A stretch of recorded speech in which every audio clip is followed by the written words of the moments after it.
Well, welcome back to another coffee and a chat. And I want to read this scripture that came out of my treasure box this morning. It's Exodus 33:16. And this is Moses speaking. And he says, "How will anyone know that you look favorably on me and on your people if you don't go with us? For your presence among us sets your people and me apart from all other people on the earth." Now, when I read this last part, for your presence among us sets your people and me apart from all other people on the earth, it made me think of something that happened yesterday. And something that I'm finding happening a little more often, but it needs to happen even more often. So yesterday was my monthly grocery shopping day. And so I haven't been on here in a while. I know, it's been almost 2 weeks. There's a lot, I've got to move some stuff around. There's a lot of stuff that's been going on in my life. And you guys, I haven't been feeling the best. And when I don't feel good, I can push myself through a lot of things, but I've not felt good to the point that I've had to cancel some appointments. I've had to rearrange some stuff. I just haven't been able to really do what I needed to do. And so anyway, usually when I go do my grocery shopping, I'll go about once a week, maybe just to pick up a couple of little things that we need. But then once a month I do our main grocery shopping when we get paid. And so yesterday was the day that I went to do that. Now, because I haven't been feeling the best and all, Marvin went with me. And so that, I'd have somebody there to kick me out of the way if I collapsed. I don't know. But I love when he goes shopping with me, except that then I'm just always like, what do you want? What do you want? And I chance going over budget because I'm trying to, I want to get things that make my husband happy. And anyway, he had said he was, he goes, "I'm going to drive you. I'm going to take you. We'll go do this together." And so it was fun just being able to have Marvin with me. But as we were going down this one aisle, there was this little guy, older man. And I say little because he was shorter even than Marvin and I, and we're not really super tall people. And he looked at Marvin, and he walked up to him and put his hand out. Or I think first he just said, "How are you doing today?" or something. And Marvin goes, "I'm doing good. How are you doing?" And then he put his hand out, and he's like, "Well, my name's Joseph." And so Marvin shook his hand, and he said, "Well, my name's Marvin." And so Joseph said, "Well, it's very nice to meet you, Marvin." And then Marvin very kindly, "And this is my wife, Angie." And he shook my hand, and, and then he began to talk to us. And the reason this verse made me think about this is before Joseph even began to speak to us. When he first was saying, "Are you having a good day?" or whatever it was he said to Marvin, I was like, this man's a believer. I could just feel that presence of God there. And sure enough, as he, I kept waiting for him to ask us if we knew Jesus as our Lord and Savior. But instead, he just started talking to us like we were brothers and sister. And, and he started talking about things going on. See, the store was jam-packed yesterday. I'm sure it is again today. And probably if things hold off, will be again tomorrow morning. Because we've got, here on the East Coast, we're expecting a very, very major, could be bad storm. I'm not worried about it. And he had asked if we, were we there, getting stocked up to be prepared. And I kind of laughed and I said, we don't do that anymore. And I go, we just try to always be ready for whatever. And I go, this is just our regular grocery shopping. And he's like, "Oh, okay, well, good timing," or whatever. And so as he was talking to us, I'm waiting for him to say something about, do you guys know Jesus? But like I said, he just talked to us like he already knew we did. And I wondered, did he sense the presence of God with us? I hope so. And so as he began to talk about the weather and all, and climate change and a bunch of stuff, and giving us his feelings about things. He had, he started talking about God. And first, actually, he said Yahweh. He goes, I believe Yahweh's in charge. And I said, oh, definitely Yahweh's in charge. And then he, started talking about some other things. And then just the sweetest little thing, he goes, oh, I hope I'm still alive when Jesus returns. Oh, wouldn't that just be wonderful to see him, and I'm like, yeah, but that's the thing. When we know him already, then whether we're here or whether we're in heaven, I believe we'll see him. It says all eyes will see him. And, and Marvin and I talked about it later, don't you think that even if we've passed on and we're with the Lord in heaven, don't you think that we still will see what happens? I mean, I don't know how it all works.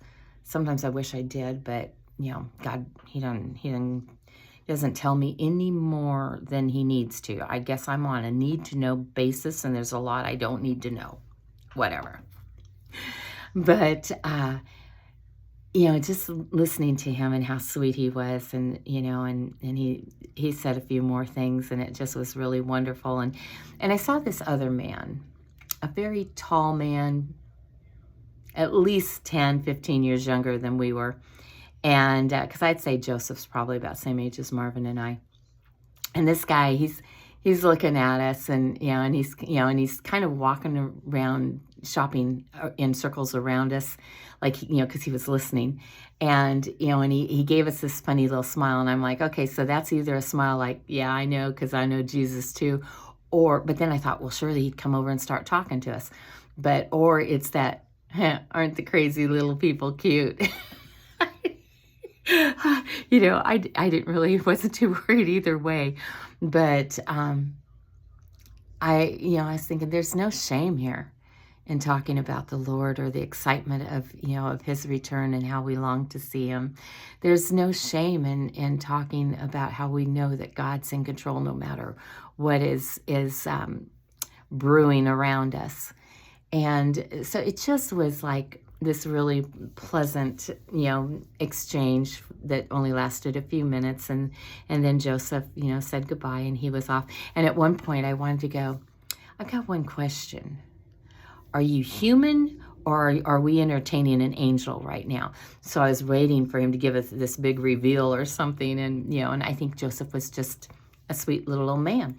And, so anyway, enjoyed that conversation with him. And then as we began to go on down the aisle, like to continue with our shopping, I was so overcome with emotion, and I just started to weep. And, and Marvin's looking at me, and I said, first thing I said was, I miss my daddy, because he was always stopping people. I don't know, he might kind of done that too. In some ways, follow him around the grocery store. But he loved to go to the grocery store. I used to have to take him to the grocery store every day, because that was his social life. And he would just go from person to person and ask them, what do you know, or what do you think about Jesus Christ? Or do you ever think about Jesus Christ? Do you know Jesus? And he just would have his little things and get in conversations. And most people really seemed to enjoy the conversations with him, even if they didn't believe in God. They would find it interesting, the things he had to say, and it would give them time to kind of stop and think about it, and so it made me miss my daddy. But most of all, the most overwhelming is, I do look for the day when I will see Jesus face to face. And that may be weird to some people, that, especially if they don't think Jesus is real. But I long for that day more than I do anything else. And whether I see him,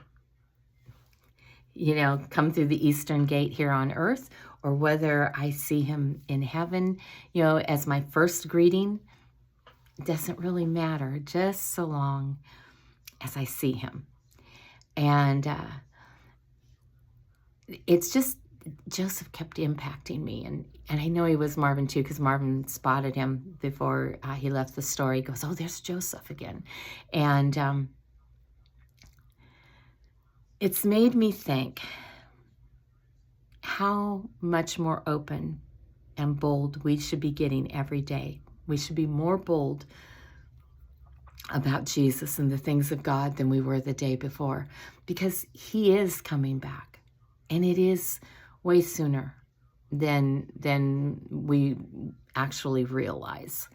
And we should be looking for that and sharing more openly and finding people, and just the encouragement that gave me from Joseph. And it was talking to my little adopted brother the other day. He and his wife had called me, and we were talking, and and I had said that we need to be encouraging each other more and more. We need to be speaking out. And then I had said, when I get to, whether it's ministering to a person or whatever, the things of God, it puts gas in my tank. It energizes me. It excites me. And I could be feeling bad, which I have been. And then I get to reach out and minister to someone else through my pain, pushing it aside, pushing on through it. And then, like, I feel no pain. I don't feel sick. I feel great, for a little while. But I believe that there is healing in our relationship with Christ. Of course, people I know would say, well, of course. But I mean, right down to when he gives us an opportunity, because, like, I don't even know how many years ago now. It's been like maybe 20 years ago. And God reminded me of this the other day, because I had an opportunity to minister to someone, and I wasn't doing very good. I was just health-wise not doing well. And the Lord reminded me back when I was so bad. I was bedridden. I couldn't even get up and leave my house. And a lot of it was more emotional than it, which was making it physical. But I could not push through. I could not function. And the Lord met me right there in that bed, and he said, Angie, I'm going to open doors for you to minister. And when an opportunity comes, I want you to say yes, even though you think you can't do it, and you think you're, too bad off, and and you don't have the oomph that you need. I want you to say yes, and I want you to push through your pain, your brokenness, your agony, and reach out and minister to that, in that opportunity that I give you. And as you do, every time you reach out and minister in your brokenness, I'm going to bring some more healing to you. And God did. I mean, I wouldn't be here if it wasn't for that. And it was like 2 days later that I received a call from our pastor wanting me to come and share in both services about my current situation. And his wife he goes, now my wife told me, no, don't call her. She's in no shape to be doing this. She's too broken right now. We need to just, give her some time and space. And he goes, but I just felt so impressed by the Lord to call you. And this pastor was not somebody that would normally call on me. Okay. He had his people that he usually used and called on and had share things. And so it was very unusual that he had even made this phone call to me. But when he did, I just, as he's trying to explain how his wife said, he shouldn't call, I was saying, yes. And he goes, yes. I go, yes, I'll do it. And he goes, that's this Sunday in a couple of days. And I go, yep, I'll be there. And, and so I, he was like, oh, this is great, and it was actually a great thing as it turned out. I was so bad off. I had to have somebody, a friend of mine, she came and got me and stayed with me and helped me, because I couldn't even get myself dressed, you guys. I was like, Lord, what am I going to say? And he, on a 3x5 card, the day that I had got this call, I'm like, I don't even know what to say. God gave me 3 points. I want you to tell him this, this, and this. So I'm like, okay, I can do that. And I was just hoping I could, not muddle it up, but I could really, speak in a clear manner and get through and get my words out and get my point across or whatever. But anyway, this friend, she came and she helped me get ready and, make sure that I was presentable. And then she drove me to the church and sat with me through it. And I don't even remember, I don't think I was even nervous when I got up there and the pastor, did it. He started it in kind of an interview type style to help me out. And he had a stool there for me to sit on and then God took over, and I just shared and stayed within my time limit. And then I was done. And when I got off that stool, I felt so much energy. I hadn't felt energy like that in a long time. And I just felt so clear of mind and it was amazing. I felt completely restored. I wasn't, but I felt like I was in that moment. And I remember that they ended up taking me out, having me go out to the lobby because there were people lining up, wanting me to pray for them, wanting to talk to me, wanting to tell me, because my story hit so many other people and the pain they were in. And so I just stood there through the rest of that service, ministering to each person as they came. And then when the last one left, it was time for the second service. So I went back in and we did it again. And I said those 3 points, but God gave me a little bit different thing to share when I shared it. And that ended up because of who was in that service. Same thing, when the sharing was over, I was like, oh my word. And took out, into the lobby, people lining up. I'm praying for them. And, some people just needed a hug, which is good because there's healing in my hugs. God put them there back when I was in my mother's womb. And so it was amazing. Now, when everything was said and done, and by that point, my husband was there and he had drove me home, I was exhausted when I got home. And I fell asleep probably for a few hours, and because it took so much out of me. But then through that, God opened up a whole nother avenue of ministry, and I kept ministering to people. And with each point, he healed me a little more. And the other day when, several days, weeks ago, when this other thing came up, and I was like, Lord, I don't know if I can do this. And he said, do you remember? Do you remember? So I'm telling you right now, I know physically you're not doing good. I know that you're hurting. I know that you're trying to do what you can to be better, and I'm trying to, or I am helping you. But here's the thing. Push through your brokenness and minister to the people I send you to minister to. And every time you do, I will give you some more healing. And he is. When I get done ministering to somebody, I'm just like, I'm on fire. And I feel so amazing. It's gas in my tank. When Joseph stopped me, back to Joseph in the grocery store, when he stopped Marvin and I, and he just spent those few minutes with us, that was gas in my tank. It gave me what I needed to get through the rest of the grocery store to finish it, because it was a big shopping. It was the monthly shopping. And so there was a lot of trying to stay upright, which is challenging for me these days. And so as, we went through there, I was thinking about that again. And when I was telling Keith that it's gas in my tank. God's brought this old woman a long ways. And he's been with me through a lot of things, a lot of hard things. He's loved me when I was rebellious. He didn't love my rebellion, but he loved me. And he's not given up on me, and he's hung in there with me. And spiritually, I think every day I'm in a better place than I was the day before. Just growing in the things of God and him showing me stuff. I mean, these are probably some of the best days I've ever had spiritually. But physically, they're definitely some of the worst. However, my God is able. I think we have a tendency, I know I do, Lord, when I get to this place, or when my health gets better, or when then I'll do. No. Whatever he's given you to do, don't say, when the circumstances fit it, then I'll do it. Do it now. When God gives you an opportunity, step out. When you feel like maybe you should just stop and say hi to somebody, a complete stranger, do it, and do it boldly. Do it with love and grace.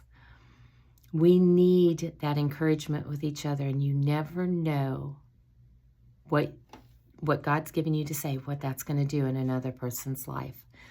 We're here to reach out to each other, to minister to each other, to serve the Lord, even in the midst of our inadequacies, our shortcomings. Don't be living in sin. Another verse that is in my box that I pulled out is Proverbs 28:13, because I asked the Lord, what do you want me, what do you want to tell me right now in this moment, as I was getting ready to make the video. And I was like, ooh, this is a harsh one. But it makes sense to me now because of what I'm sensing in my spirit. So people who conceal their sins will not prosper. But if they confess and turn from them, they will receive mercy. Proverbs 28:13. And so my first thought was, Lord, am I concealing a sin? Because I don't think I am. I don't think I'm, walking around in sin. I've done it before, but I don't believe that's where I am now. So if there's a concealed sin in my life and I'm not seeing it, expose it. But the thing is, with sin, we usually see it. But one of the things, and this is why I'm saying what I sense in my spirit, what I'm feeling right now, is one of my, pet peeves, I don't know. One of the things that breaks my heart so much now is how many people who confess to be followers of Christ, but they are living in very, very real sin, very exposed sin. They're not even necessarily trying to hide it. But in a way they are, because there's so much justification for people's sins now, where people are like, well, God doesn't look at that as sin anymore. Well, he hasn't changed his mind on sin, you guys. I'll just tell you that one right now. And it does hinder us. People who conceal their sins will not prosper. Well, that word prosper, people think money, they think possessions, they think power, they think position. What if prosper is people who conceal their sins or living in sin and trying to make excuses for it or whatever, but not giving it up, not confessing it, not repenting it. This says turn from them, turning away from it, which is what repentance is.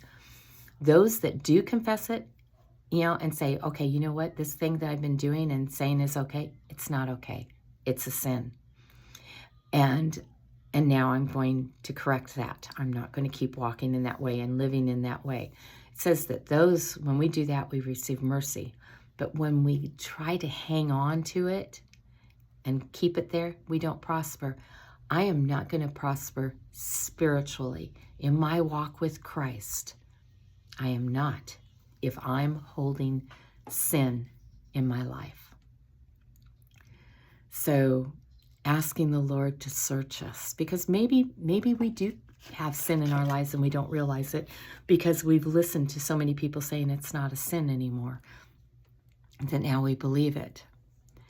So 2 things in this video today that I want to encourage you. 1, be clean before God.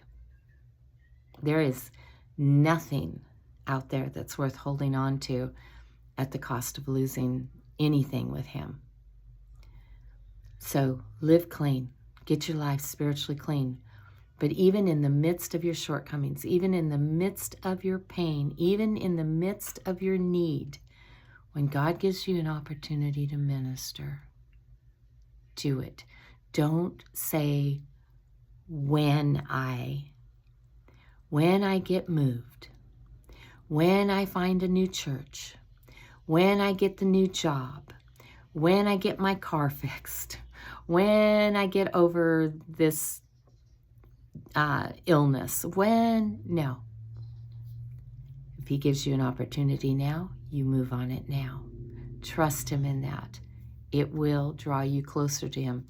Don't bring your sin into it and justify your sin. Don't do that.